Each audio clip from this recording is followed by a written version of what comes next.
নমস্কার বন্ধুরা, অর্পিতার রান্নাঘরে সবাইকে স্বাগত। আজ রান্না করব পমফ্রেট সুন্দরী।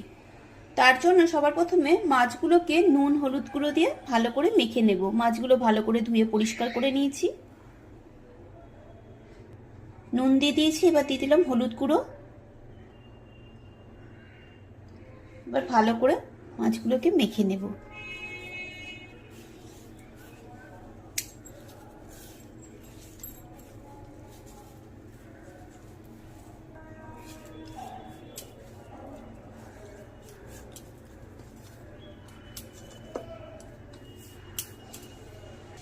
মাছগুলো ভালো করে নুন হলুদ গুঁড়ো দিয়ে মেখে নেওয়া হয়ে গেছে।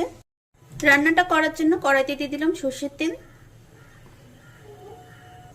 তেল গরম হয়ে গেছে, পমফ্রেট মাছ ছেড়ে দিচ্ছি।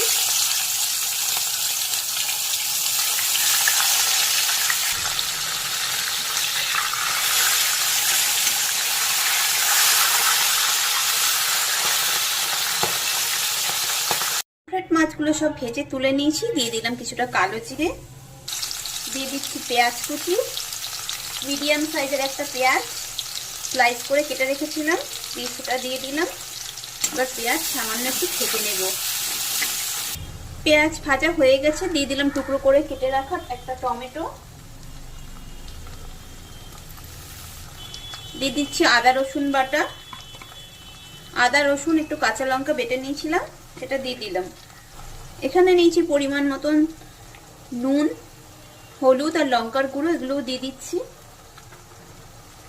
সামান্য একটু দেব জল।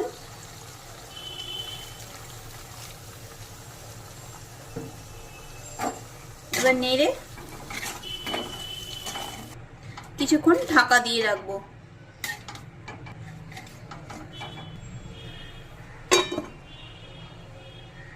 কিছুক্ষণ পর ঢাকা খুলে নিয়েছি। এবার দিয়ে দিলাম 2 চামচ সর্ষে বাটা।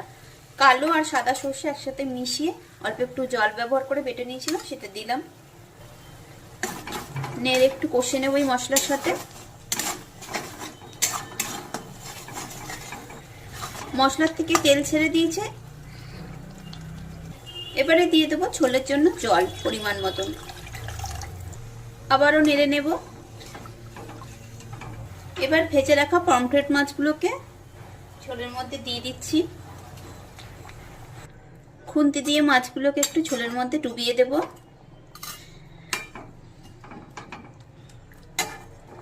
কিছুক্ষণ এভাবে ফুটতে দেব। এবারে দিয়ে দেব 2 চামচ মতন ফ্রেশ ক্রিম।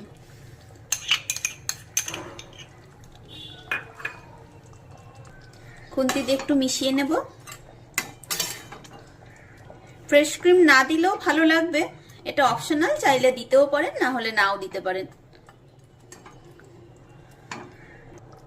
এবার ওপর থেকে দিয়ে দিলাম কয়েকটা কাঁচা লঙ্কা আর অল্প একটু ধনেপাতা। রান্নার কমপ্লিট। এবার গ্যাসের ফ্লেম অফ করে কিছুক্ষণ স্ট্যান্ডিং টাইমে রেখে দেবো ঢাকা দিয়ে, তারপর সার্ভ করে নেব।